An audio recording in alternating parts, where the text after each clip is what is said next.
Welcome back to 10 Hours from Home. This is very exciting. We're on episode 2, and I may or may not count every single episode. I am still in California at my mom's house, and I will be here for a little bit longer and then making my way back to Paris, which is very exciting. And actually, I spoke to some friends the other day that we did kind of like this safe vacation last year to Sicily, and we actually are planning it again for this year. So we're renting a villa, we're like doing all the things that we need to, and just gonna have a nice little relaxing vacation in Sicily this year, which I'm very excited about. I can't even tell you, like, the villa is beautiful. It's up on this hill near Cefalù that like overlooks the sea, and we have this gorgeous pool, and that's all you really need, and your friends. That's all you really need. Actually, also today is Eid, which is it's the celebration of the end of the month of Ramadan, so which is the holy month of fasting. So Eid Mabruk Saeed to anybody who's listening that celebrates and who fasted this month. It's making me miss Morocco today, and I sincerely just wanted to talk to my Moroccan family today. And, then with the time change, everything just got away from me. So I'm going to attempt to do it tomorrow. Hopefully not 300 things come up again tomorrow. And, again, hopefully with the time change, it won't be an issue and I can just call them and chat with them. So anyway, when this comes out, it won't be Eid anymore, but I hope everybody had a good celebration who celebrates. So today, on the topic of vacation and vacation planning, as the summer is coming up and everybody is kind of getting vaccinated and learning how to live within this new weird world that we have experienced over the last year and a half.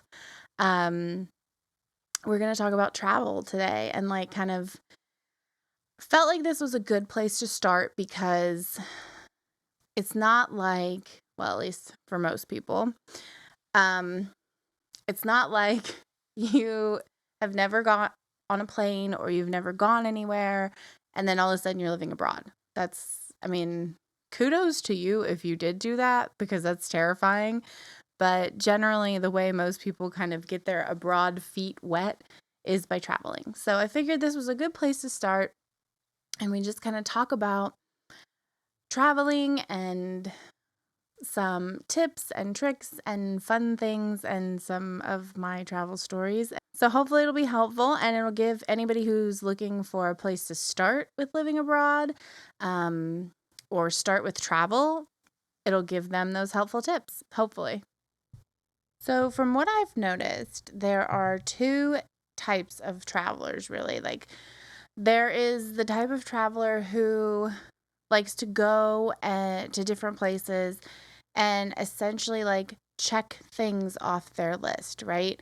So like, oh, I've been to Paris, I've been to Nice, I've been to the Grand Canyon, I've been to Yosemite, I've been to Tokyo, like, and they go and they have like a list of sites and a list of countries and a list of places that they like want to see and want to like check off their list, essentially, right? So it's less about like the experience of the culture and more about like the place.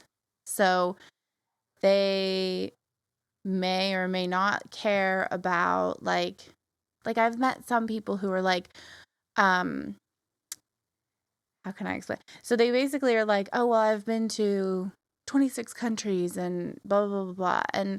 Or I've been to every continent except for Antarctica and Australia. Or like, I've seen 6 of the 7 wonders of the world. Or, so like it's more about that part of the experience than it is about like going and eating and sitting with, you know, whoever in a country, and that's kind of like the way that they quantify their experience.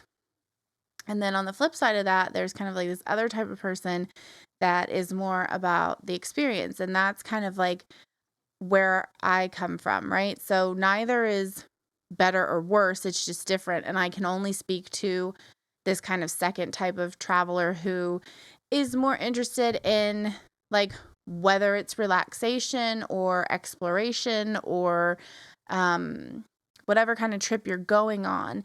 It's about really enjoying the place and the experiencing what the place is meant to be experienced like, and the culture of the place and that kind of idea, rather than just like, oh, I want to go here, so check it off my list, take a photo, move on kind of thing. Which again, like there's nothing wrong with that way of traveling. I think any way that you travel is a good way. As long as you don't have an ego about it, right? So then when you're on a dating app, for example, and some guy comes up to you and he's like, well, I've been to 16 countries in the last 3 years and blah, blah, blah. And it's like, okay, I've lived in 3 on 3 different continents, or 4 in 3 different continents. I don't like, that's great. What did you learn while you were there? You know, like if it's just about the bragging rights, then yes, it's a bad way to travel. And on the flip side of that, if you are someone who likes to experience the culture and you know, are looking down on someone who's just kind of like going to go, and you're like, wow, but you didn't really experience that because of whatever. Like, no, it's an experience, whichever way you do it. Like, I will say though, in all honesty, French people love to go to Thailand, and they have completely turned me off of Thailand because I am so, like, for years, like I had been to countries, right? Like I had been places, I have traveled. I still love to travel. And they would tell me like, oh, well, you've never really traveled because you've never been to Thailand. And so now it's like, I just never want to go to Thailand. I'm sure Thailand is a beautiful place. I'm sure the people are lovely, but like all the French people are telling me I've never been anywhere because I've never been to Thailand. It's like, really? Like, here's what I know that you do in Thailand. You get drunk, you make out with randos, and like, you don't go to Thailand. You go to spring break. You know what I mean? So anyway, so just remember that like your experiences are always cool, no matter which way you like to do them. But, leave your ego out of it, because not everybody can afford to travel. Not everybody wants to travel. Like one of my oldest friends is the complete opposite of me, and we kind of giggle about it sometimes because she's like, if I never had to leave the state of California ever again, I would be fine. And that's great too. Like, do you? I mean, like, if you are a homebody and you never want to go anywhere, but you like these stories, like, cool. If you are someone who likes to go and take a picture and get on the road and go to the next place, cool. Just don't be a dick about it. You know what I mean? Like, and I mean, yeah, if you are someone who likes to go and sit and, you know, experience the culture of a place and, you know, or maybe not, maybe you just want to go and relax and not bop around to different places. Cool. Like, just don't be a dick about it. All right. That being said, I think a lot of times there are certain things surrounding travel that like keeps people who want to travel from actually, you know, experiencing travel and taking that kind of leap. And I think a lot of it is just fear, right? Like it's fear of the unknown. It's fear of things you've heard on the news. Like I cannot tell you how many times if I say to someone that I live in Paris, they're like, oh my God, do you feel safe? Like all those terrorist attacks that are happening. And it's like, listen, I've lived in Paris for 9 years. There were 2 terrorist attacks in quotes because, you know, when it's a person of color, it's terrorism. When it's not, it's not. And so we'll definitely get into that later. This is not what this topic is about, but, you know, or like a friend of mine, I was at her house for like this, multi-level marketing bullshit thing. And not from her, from a friend of hers. And she, like, the girl, it's kind of like, it's so funny because when you live abroad, you become like the sideshow act, for like people who don't, and that's fine. But, and like, I'm happy to share my stories. Obviously, I'm doing a podcast. It's like self-indulgent, right? I'm happy to share my stories, but it's so funny the questions that people ask you. It's like I was sitting there and this girl was asking me about, because I was single at the time. I'm single again. And she was asking me, she's like, what is it like dating Frenchmen? I'm like, honestly, I don't really, I've only dated 2 French guys because for me, the way that I appreciate someone approaching me is, I appreciate them approaching me. French men kind of wait to be approached. And there's this whole kind of, thing, this romantic notion of, the French lover and blah, blah, blah. And we'll get into that in another podcast too. But, so I think people have that image in their mind, and she's like, well, what, and I said, like, I mean, honestly, they're a little bit too passive for my liking. Like, some women like that. It's not my thing. I like someone who makes the first move. And I said, so I date more like Arab men or like men of color than I have in France, who are French born, by the way, but they're not your like white European Frenchmen that people associate, with France. So anyway, I'm like, I date more men of color. Like I date, like Arab men or black men and she's like, oh, aren't you scared? And I was like, of what? And she's like, well, of Arabs. Like, aren't you afraid? And I'm like, of dating them or just like in general? She's like, well, I mean, both. I'm like, well, neither, first of all. I said, like you go to Morocco and everyone's like, do you see a bunch of old men with their friends sitting at the ice cream parlor? Like, nothing about that is scary. And so it's just funny because I think that people have this fear of the unknown and then they listen to the news. I mean, I'm guilty of it too. When I'm in Morocco, because the thing about it is too, like you only hear the worst things on the news, right? But when I'm in Morocco, I remember I was sitting having like couscous or some kind of meal with my Moroccan family, right? And they had a family friend there, and she was talking about how, because I was about to leave to come back to the US to visit my family, and she was talking about how worried she was for me, and my Moroccan mom was worried about me, and she's like, I'm just so worried because like you always hear about shootings and, like just please be careful and like check in with us all the time, and I know your mom is there, but like you just hear about shootings in the US all the time, and it's like making me really nervous. And so it's like, it's a dual-sided situation. And my response is always, I've lived in Paris for 9 years. There's been 2 terrorist attacks, right? But there's no guns. Like the worst thing that's ever happened to me in Paris is, in terms of like external forces, is that my iPhone got stolen, like for the first time in like a year ago. Like I just gotten the iPhone 11 Pro. And I was so mad because I was like, you can't even use this phone. Once I block it, you can't even use this phone. You should have stolen a Samsung. What is wrong with you? But anyway, that's the worst thing that's ever happened to me, right? And I'm not saying that those horrible tragedies were not horrible tragedies. They were. But like, if you look at, like, it's just a perspective issue, right? Like, I mean, everything sounds really bad when all you're listening to is bad news. And that applies for the US too. So I think if you do have fears about traveling, I would say Instagram is a really good place to start, and kind of like looking at the places that you want to go, because like you can use their place feature. And just kind of look at people's photos and look at what's going on. And, and I mean, obviously go into any travel situation using your best judgment, being smart like you would at home, like, don't get into strangers' cars, even though I have done that. And blind leaps of faith, but I don't recommend it. Don't do it. I promise you. Like it's not a good idea. I've never had a bad experience from it, but just, I mean, be smart. That's the biggest thing.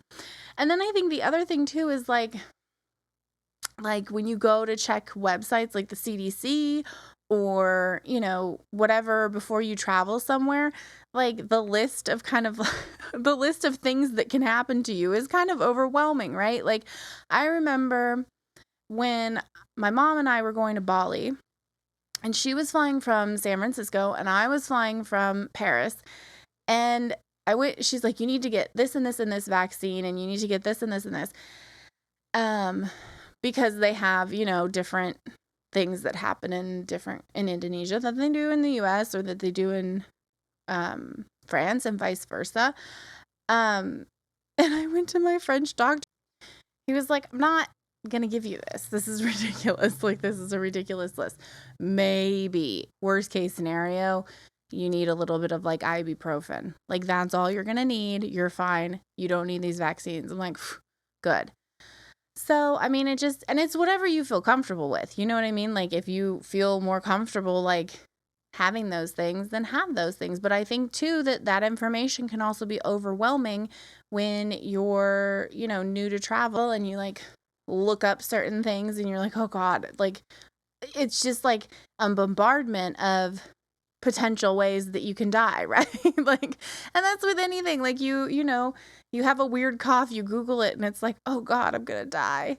I have cancer automatically. It's like, Google it, and no matter what you're doing, you're dying. So anyway, I think that like that overwhelming amount of information coupled with, kind of things that you hear on the news or, just in general, I think like those things, that fear of the unknown, are definitely like hard things to get over. A fear of flying, like if you have a fear of flying, that I'm sure I have never experienced that, but I mean that I'm sure could be like a huge thing to get over. And if you don't really have the desire to travel, then it's nothing that you should get over. I mean, whatever. If you don't have anywhere to go and you don't need to, don't feel the need to go anywhere, then that's fine. Otherwise, I'm sure somebody somewhere will prescribe you something to help you with flying. I think another thing that holds people back a lot is like traveling solo. And this is one that like really I never had done until I moved to Europe. Like that was my first kind of big travel solo situation. And I'm an only child, so I feel like I'm okay, being kind of on my own.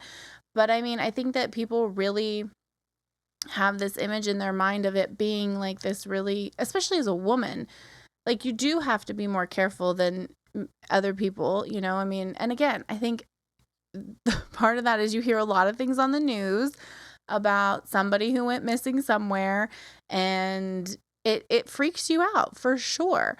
But I think the biggest thing is that just starting small and starting local, I think really helps. Like, if you're not ready to like make your first trip a country where you don't speak the language and you don't know the culture, then make your first trip to like a new state or, a new area of wherever you're living. Like if you're always in Bordeaux, try going to Paris or try going to the Pyrenees, like take baby steps to kind of like work that muscle. It's like anything else, right? Like it's a practice that you have to build in order to get to living abroad or, travel level pro. So don't be afraid of traveling solo. I mean, I met one of my best friends traveling solo almost 12 years ago. No, almost 11 years ago.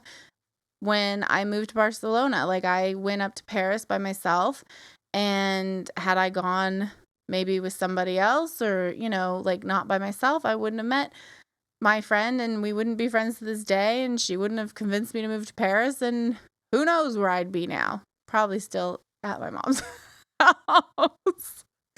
But it is what it is.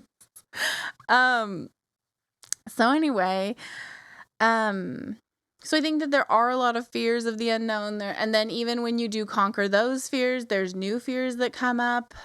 Anyway, that being said, I think that, well, I know that for me personally, some of my best trips have actually been solo trips. Like, I've been to Madrid by myself, traveled to Paris by myself. I went to Morocco, not by myself, but like without any of the people that I know.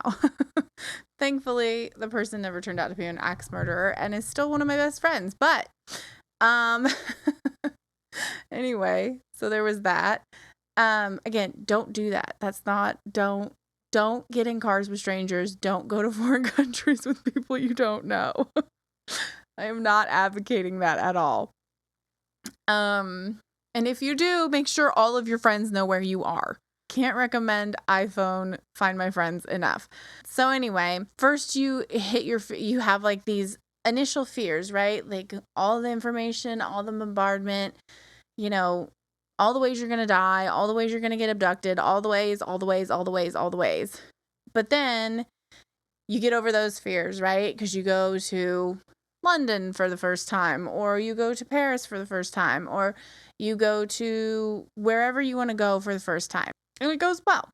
So you get over that fear. And then you have, the next hurdle of kind of like, then you want to go somewhere more like further from home and further from your own culture. So then you run into, visas. And because I know that this is shocking, American passports, one, aren't the most powerful in the world. That is Singapore.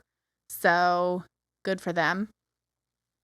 And two, you can't just go anywhere with an American passport. You do need visas to do these things. So there are certain countries that require you to get a visa. Like Brazil is one of them. And it's basically a reciprocity visa because we as the US require them to have a visa to come here. So it's a reciprocity thing. Turkey, that's an easy one though, because you can just do it. It's like $10 before you go to the airport. Indonesia is another one that you needed a passport for, but again, you can just do it at the airport. So like a lot of these are just, again, reciprocity situations, which fair enough, like get yours. I get it. So that's another hurdle that like maybe you aren't anticipating. So just, start where you're comfortable and keep kind of like working from there. And the next hurdle is like being by yourself on the road or on the plane or in a foreign country. And I will say that it's definitely intimidating and it's not for the faint of heart, but it's definitely fun. And you meet a lot of really cool people. And again, just be really safe. Like, don't, do anything that you wouldn't do in your own country and maybe do less things that you would do in your own country. You know what I mean? Like, don't act a fool. Don't go off into the middle of nowhere with somebody you don't know or even by yourself. Like just, make smart moves. And just if your initial fears traveling solo, then start closer to home. So like if I'm in Paris, going to Madrid is not that big of a deal. Or start in a place where you speak the language, right? So like I speak Spanish and I speak French. Well, if my first trip alone is like kind of giving me anxiety, like go somewhere that I speak the language, and that if I do get lost, I have all the resources that I need to, reel it back in. So, anyway, so yeah, but again, like I think that the other misconception too is that traveling is really expensive. So, like everyone's like, oh my gosh, like I can't believe you go back and forth all the time. And, it's not cheap. Like, let's be honest. It's not like, it's not like going to the river and grabbing some beers. It's definitely a bigger investment in time and money and just planning. But it's not something that's completely unattainable if that's something that you are really interested in. Like for me personally, I would rather eat really well, travel a lot, and do those kind of things then go buy the most expensive bag or, get new clothes every month but that's also just because of what I do by nature.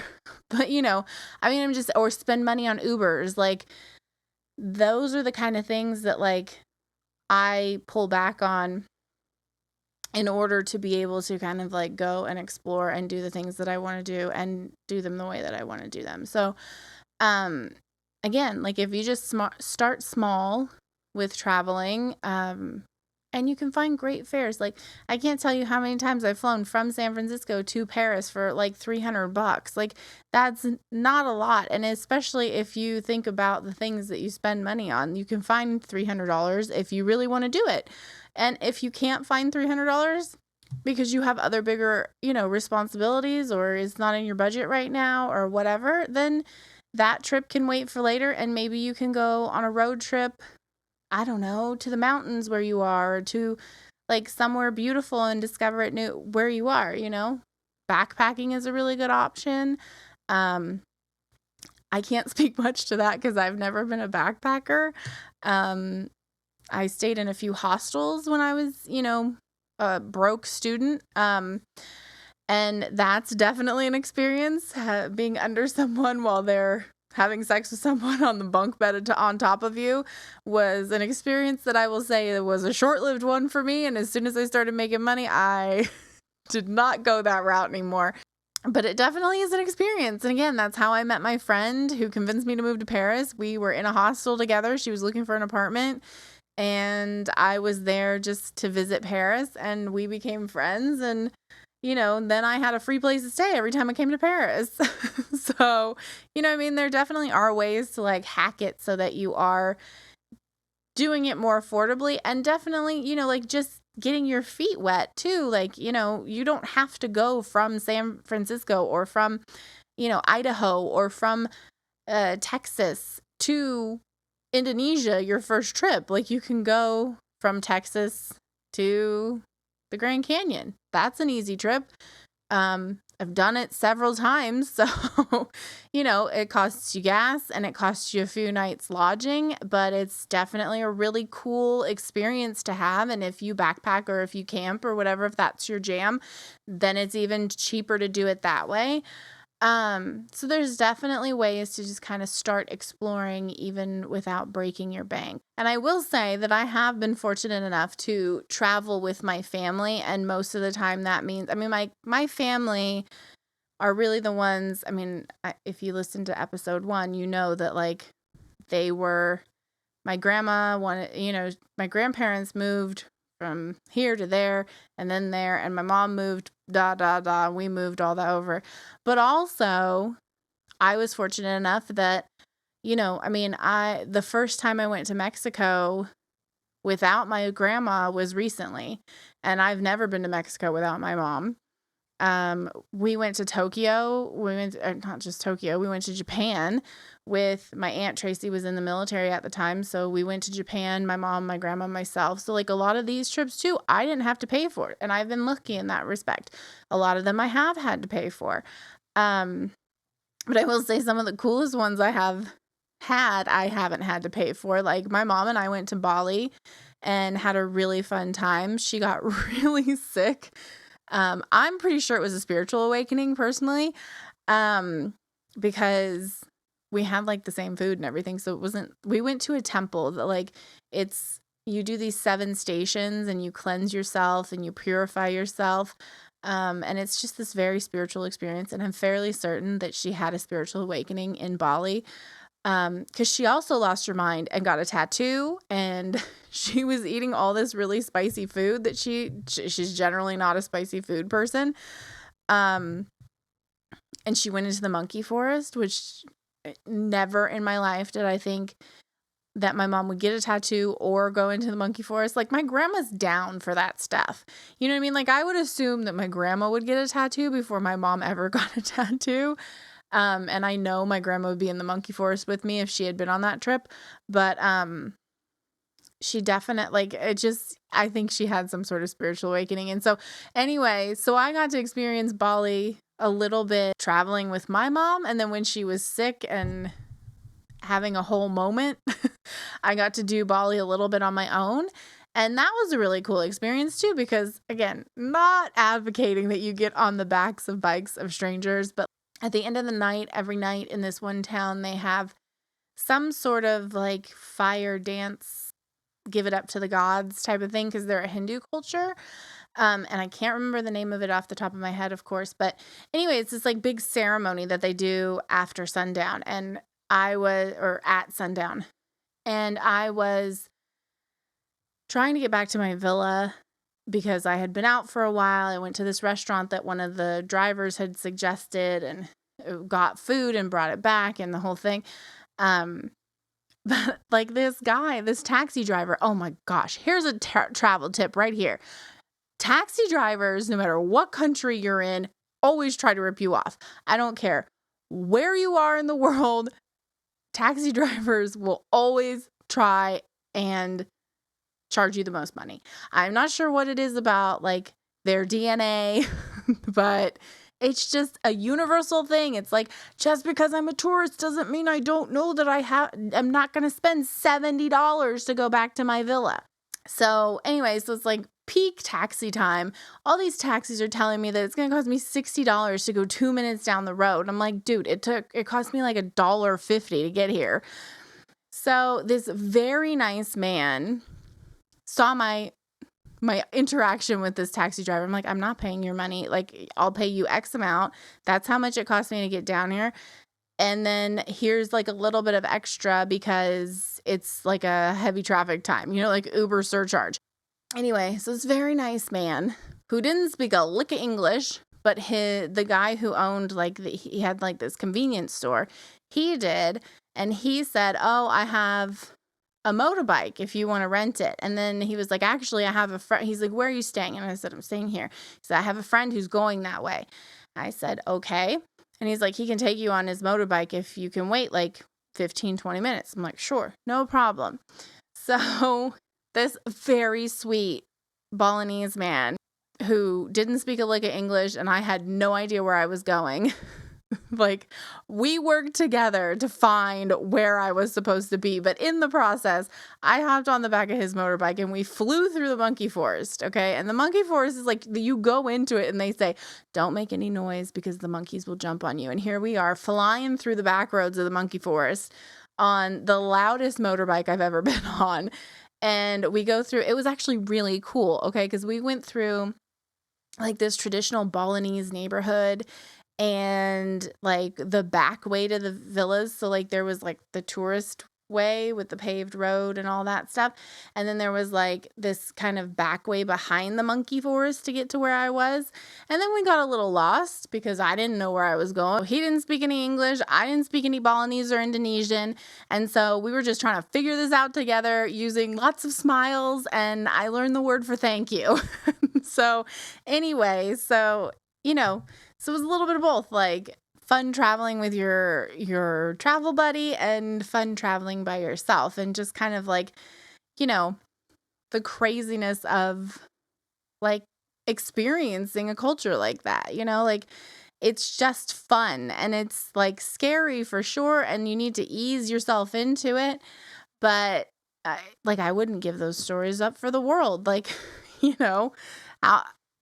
I don't know. Maybe a lot of people can say that they've been on the back of a motorbike of a random person flying through a forest full of monkeys. But I know I'm grateful for that. And I'm happy that, like I said, I think a little bit of moving back and forth and the childhood stuff and like that kind of stuff definitely helped me to be able to not have those anxieties. But if you do have those anxieties, then definitely, just start slow and like don't start on the back of the motorbike with the guy. Start at the Grand Canyon and then work your way up. But yeah, I think that those things are important. And I think, oh gosh, I should tell like things that I wish I knew before I started traveling. How to properly pack would be one of them. Because I don't know if all of you watch The Housewives or none of you watch The Housewives, but if you've ever seen those women go on vacation, they take like 72 suitcases with them. And I just think that that's so unrealistic. And it's a good thing that they have a whole production team with them, because like when you're alone in a country or when you're with just one other person or a couple of friends or whatever, you are responsible for everything that you bring on that trip. And if you bring 772 suitcases with you, it's a mess. And in France, in Paris particularly, they charge you per suitcase, whether they put it in the taxi or not. So if you ever come to Paris, or if you ever go to Paris, since I'm in California right now, absolutely let the taxi cab drivers put your luggage in the damn taxi, because even if they don't like pick it up and put it in the taxi, they're charging you €1 per piece of luggage. Okay. €1 per piece of luggage. So you let them put your suitcases in the taxi. Anyway, don't get me started on taxi drivers. I shouldn't have gotten started on taxi drivers. So properly packing is really important because it's just like you always have more than you need. And I say that as someone who, when I don't have to travel internationally or whatever, if I'm like, for example, when I went to Italy with a group of my friends, I packed a 10-kilo suitcase carry-on bag and I still had more than I needed. Because, I mean, think about what you're really doing on your vacation. I mean, if you're hiking, you need hiking boots, you need hiking clothes, and etc. If you're on a beach vacation, most likely all you need is like 2 sundresses and a couple bathing suits, because you're probably going to be in your bathing suit more than you're going to be in those sundresses. Like, you don't need 86 pairs of heels. You don't need 22 different kinds of shoes. So packing properly is really important. I will say, when we went to Japan, that was kind of my first experience, like outside of Mexico, of international travel. And I just remember getting off I was like 16 at the time. Okay. So like, don't judge me or judge me, whatever. But I got off the plane, and Japan is a very odd juxtaposition of culture, right? Like, it's so cool. And I really want to go back as like an adult so I can like fully appreciate it. But like, in Japan, you have one toilet that's like singing to you and deodorizing and bidet and front bidet and back bidet and seat warmer and ass dryer. And then you have a hole in the ground. And that's pretty much what all of Japan is like. Like, it's like either crazy technology, and then right next to it, you have like 1,000-year-old temple. And it's just really cool. But as a 16-year-old, when you get off the plane and the time on the clock in the airport is in military or 24-hour format. So instead of it being 1 p.m., 2 p.m., 3 p.m., it's 13, 14, 15. And that's the first time you see it. And then you go to the bathroom and there's only squatty potties. So like only holes in the ground that you literally squat over. Your mind is like, what the fuck did I just do? And I said that to my mom. I was like, where am I? Like, I can't tell the time and I can't pee because I am not a good squatter. Okay. I've never been blessed in that area. So for me, like, Morocco has the squatty potty too. And for me, that is, I mean, honestly, it's my worst nightmare. And I get it because, you know, plumbing is different in different countries. But for me, it's literally my worst nightmare because when I was young, we went skiing and I tried to pop a squat and I fell over in the snow, and I think it's just scarred me emotionally ever since. So I am not a good squatter. So anyway, so when we were in Japan and we got off in the airport, and that was the first thing that I saw, I was like, oh no, I have no idea what time it is and I can't even pee. Where am I? But that being said, it was one of the coolest trips that we've ever been on. And again, I'd love to go back as an adult and like really appreciate it and not be a stupid 16-year-old. You know, I mean, there's always things that are going to throw you for a loop. So I would say probably knowing how to tell time in a 24-hour format is really helpful, because most countries in the rest of the world outside of the UK and the US use a 24-hour format. So when I'm in France, like, it's in my brain now. So when I talk to someone, I'll be like, oh yeah, let's have, you know, dinner at 20 hour. Like, if I text it, I'll be like, let's have dinner. And in my mind, I don't say 20 hour. I say in my mind when I'm texting you. So all my friends who are listening, if I'm texting you, let's have dinner at 20 H. in my brain, I'm saying, let's have dinner at 20h. Like, I don't know why. And probably because it's like the place that I use that format of time the most. But that's how it comes out in my brain. So properly packing is one of the things that I wish I had known first. And how to tell time in the 24-hour format.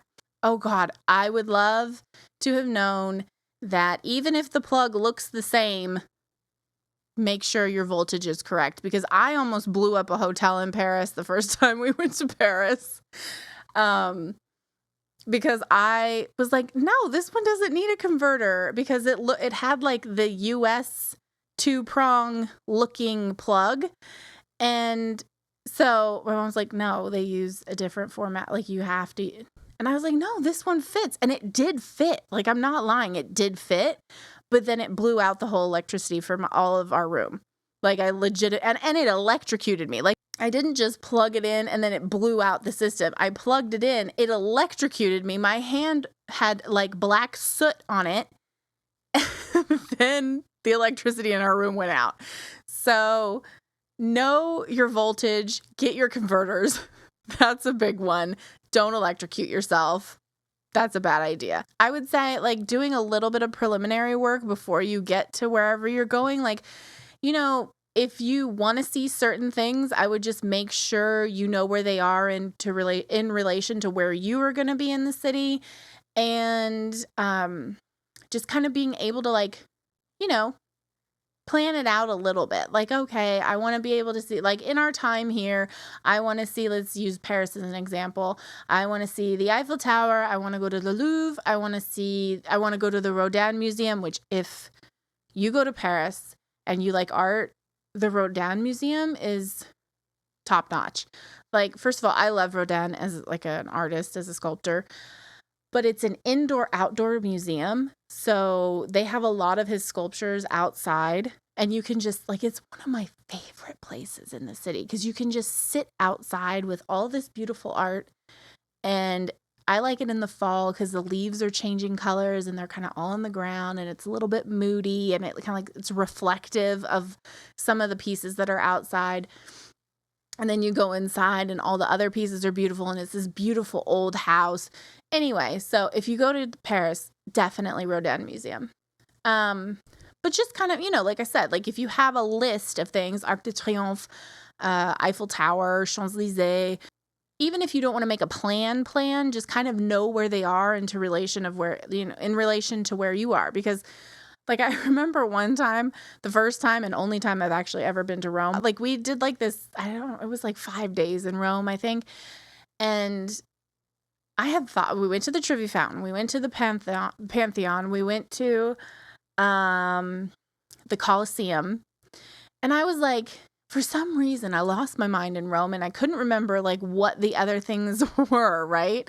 And I was like, well, shit, Rome is really small. Like, we've seen everything already. It's like day 2. So then, like, day 2.5, 3, 4, and like 3 and 4, we just like hung out and, you know, had a lot of food and drank a lot of wine and, you know, wandered the city.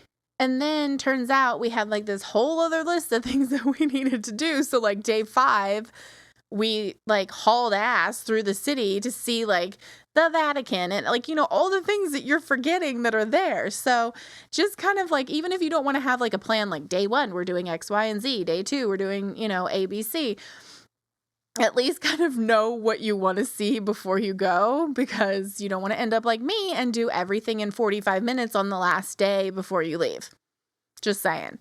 And then the other thing that I think I wish I would have known is like the importance of getting lost. So like safely, okay? Like, let's be, again, not advocating for you to get in any kind of trouble, but I think it's so cool and so interesting, and you learn so much when you just let yourself kind of get lost in a city. Like, Paris is a perfect place to get lost. Like, one of my favorite places to get lost. And I will tell you, after 9 years, almost 10 years of living in Paris, I still have not seen and done and experienced everything that there is to do in Paris. And I really think it takes a lifetime, because there's so much to do. But anyway, that's neither here nor there. I just think like Paris is a great place to get lost.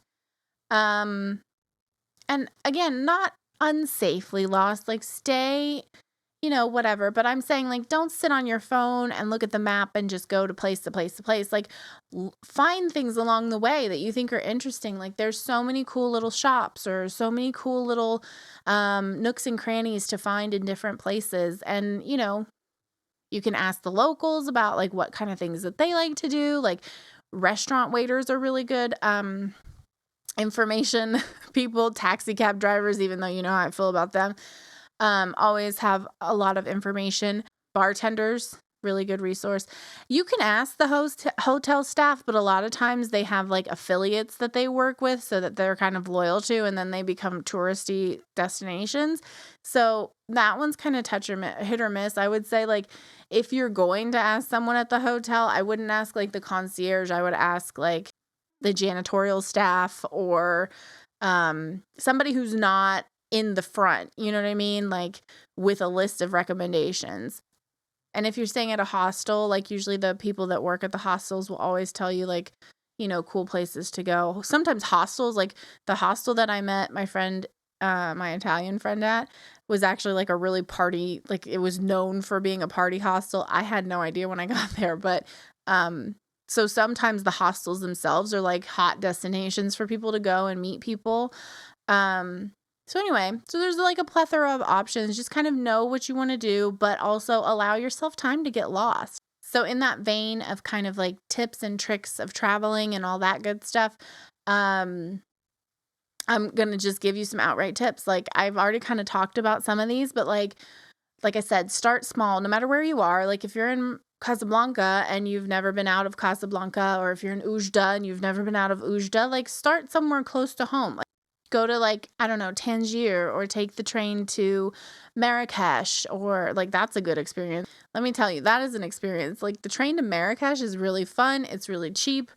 Like I highly recommend you don't go first class because you will see some things that are so cool when you don't go in first class, but don't go like at a high peak time, okay? Because then you're just going to be hot and sweaty and standing for 3 hours. But, and in that case, go first class because you're not going to see anything fun anyway. But like you'll see like some chickens sometimes and, cool people like selling like cool furs or cool, not furs, rugs, like carpets and things. And, so like there's just like really like cool things happening on the train from Casa to Marrakesh or wherever to Marrakesh. But I've only done the train from Casa to Marrakesh. So anyway, but you'll see some really cool stuff. You may find something you want to buy on the train. Like have at it. So yeah, start small, start local. If you live in, Bordeaux, go have a weekend in Nice, go have a weekend in Paris. Start small, start where you feel comfortable. And then I guess the second kind of tip would be like start in places where you speak the language. So that can help you to really kind of like get a feel for what's going on. And again, I kind of already mentioned this, but at least if you're apprehensive about traveling, or if you've never done it before, even if you're not apprehensive about it, it's just easier to kind of start in a place where you know the language. So if you speak Spanish, you start in Spain or start in Mexico or start in South America. Like, there's all kinds of really cool places that you can go speaking Spanish. 30% of the globe speaks Spanish. If you speak Arabic, there's all kinds of options out there. Egypt, Dubai, the Emirates, all that good stuff. Jordan, really cool people. I've never been to Jordan, but I've met some Jordanians, and I gotta say, I've loved every single one of them that I've ever met. So just some really cool, like if you speak French, you can go to a ton of different islands around the world. Paris, if you speak English, I mean, pretty much a lot of people speak English, especially in places that are heavy reliant on tourism. But if you're feeling more comfortable, like I can tell you the UK, if you want to go to London, for example, or Dublin, Ireland, those two places are very similar to an old city in the US. So like if you are, familiar with New York City, London isn't that different, if I'm being quite honest. So it's not that huge of a change. It's not that huge of a culture shock. So that's a nice way to kind of just like ease into it. You speak the language, it's similar culture. So you can kind of, get your feet wet, more or less. And then I would also, if you have a fear of flying, or if you're just, new to this whole thing, do short flights. Like, short flights are cool. 3 hours, 45 minutes. I mean, just to kind of like, again, train that muscle to know what that's like, right? Like, if you're up in Sacramento, take a flight to Portland or Seattle. That's a quick little trip that will help you train that muscle. Take a flight down to LA. That's a 45-minute flight. You'll be happy you did it. So just kind of like train that muscle with short flights, and then you can get into the 10, the 12, the, changes in Hong Kong, switch over to, Heathrow, worst airport in the world. It's so big and so confusing. So save Heathrow, unless you're landing in London and you're getting out at Heathrow, like save Heathrow for like when you're, not your first trip to Europe. Avoid it at all costs. Charles de Gaulle is very easy to navigate. I know I'm partial. Amsterdam's airport, which I can't pronounce the name of because I mess it up every time. Also very easy to navigate. The only downside is you have to go through freaking security twice, which is annoying. Like, you have to do border control and all that twice. So just make sure you have enough time. Okay. Mohammed sank in Casablanca. Very easy to navigate. There's 2 terminals. Yes, no, you come out the same end on both sides. Very easy. But start with a short flight and then work your way out, and avoid Heathrow at all costs. Another great way is to do an all-inclusive in a place close to home. Like, if you're in California, head down to Cabo to an all-inclusive. You get a little bit of a taste of what it is to travel, but everything is right there, so you don't feel overwhelmed to have to go out of the resort. But I highly recommend that you do go see some of the cool stuff, and the all-inclusives will definitely partner with guides and stuff like that, so you can go and see cool things on excursions with a group of people. And, that's kind of another way to just get your feet wet, not feel overwhelmed. I highly recommend Dreams if you do go to Mexico, or South America, not Southern America, South America. Dreams is a great resort that's all-inclusive. The food is always really good. The people and the staff are always really nice. It's just a really nice experience all around. So that's a really good way to get your feet wet. And then you can do what you feel comfortable with, and in a group, and, all that good stuff. An easy one is to just get a guidebook or subscribe to a travel blog. Those are ways to kind of just,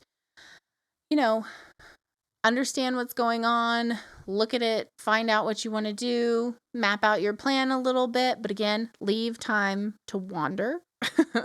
I'm not a huge guidebook person, and I know that kind of in this world of technology, that's not really what we do anymore, but a travel blog is a really good way to do it. And then the other tip I would say would be, in conjunction with that, if you find something on a travel blog that looks really interesting to you, Google Maps has this really cool thing where you can save a place. So look up the address for wherever you're going, and then just flag that place, save it, put some kind of Paris trip or whatever on it. And then you can just look it up when you're there and easily navigate. Or if you're in the city wandering, you can see where you are in relation to that place. If it's a restaurant, okay, I'm ready for, in about an hour, I'll be hungry. How far away am I from this place that I wanted to try? So, it that way, it just kind of helps you have an easy reminder of oh, cool, I can go do this. I forgot, So anyway, so travel blogs, travel guides, that kind of stuff, really easy in conjunction with your Google Maps. Stick them together. And then also with the Google Maps, you can see what the rating is, and always pay attention to the reviews. If they're mostly in French, if they say at the bottom, translated from French, and they say, oh, they're good, especially French, right? Okay, the French are really hard to please. So if French people say that place is good, it is the bomb, okay? But yeah, whatever country you're in, if you see that there's translated from X language. It means that like whoever's going there is writing their review in the language of the country that you're in. So that's always a good, if it's a good review, it's always kind of like a good way to gauge, if you're getting a true experience of what that cuisine or what that experience would be from like the perspective of someone who lives there.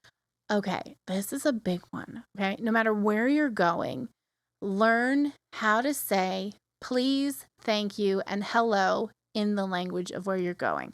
Okay, so it is really not that hard, and you can just practice those 3 words over and over and over and over and over again. So French, it would be bonjour, s'il vous plaît, merci. Easy, easy, easy. And you can even say it like with a, not a, like my accent's crappy anyway, but like if you aren't someone who speaks French fluently, bonjour, merci, s'il vous plaît. Very easy. Okay. In Morocco, it's assalamu alaikum or salam, which is hello, shukran, which is thank you, and afek, which is please.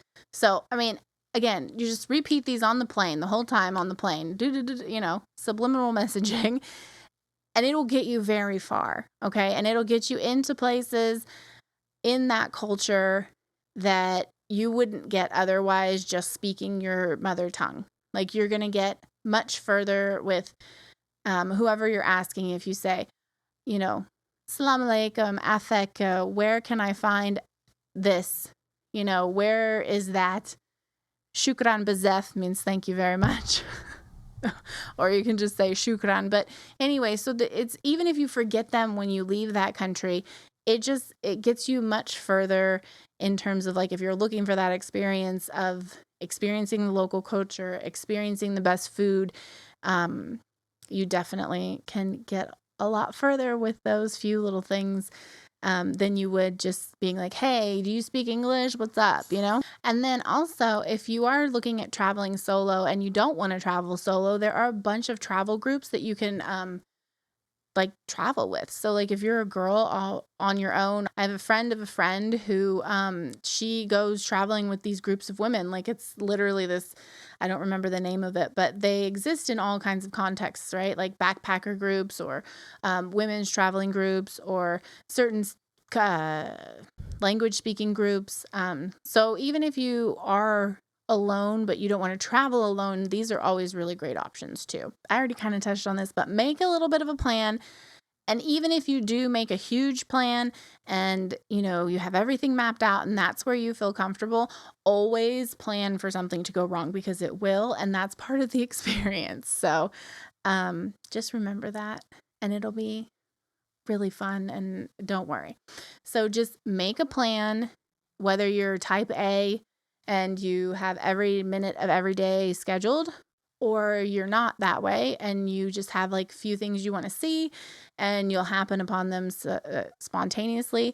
Like either way, just make sure that you have room for mishaps and like, small things to go wrong. I'm not saying like the world is going to come to an end on every trip that you take, but just, give yourself a little like grace room of like, if something happens, it's okay. And just have time to like autocorrect that. And then last but not least, don't stress because you can always go home. It may cost you a little bit more money or, you can just sit in the hotel room for the rest of the time if you hate it. Like it's okay. In a few days, you'll be back home and that's fine. And you'll know that place, that country isn't for you. And maybe you try somewhere else different next time, or maybe you try something closer to home, or maybe you try, a different culture that you feel more comfortable in. But just know that it's okay. Like if that wasn't for you, then maybe the next place will be. Maybe this whole thing isn't for you and you would just rather go to the lake on a Wednesday, and that's cool too.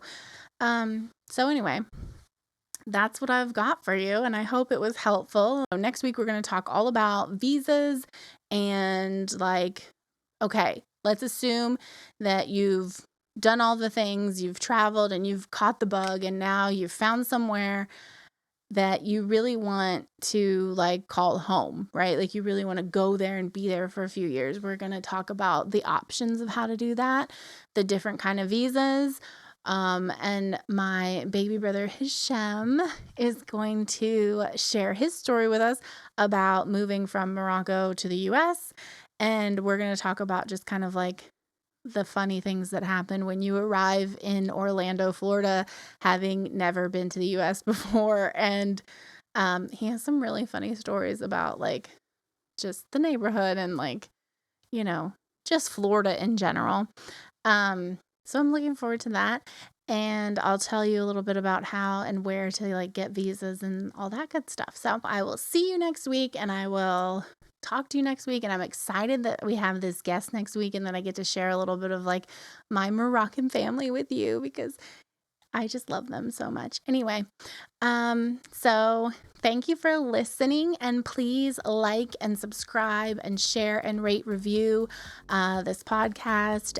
We've got off to a great start, and I appreciate you all so, so much, because like this is, I'm putting it all out there. So I appreciate all of the love and all that good stuff. So just keep it up, please, so we can grow this podcast and we can grow this community together and have a good time. So I wish you all a very happy rest of your day or your evening or whatever it is. And I will talk to you next week.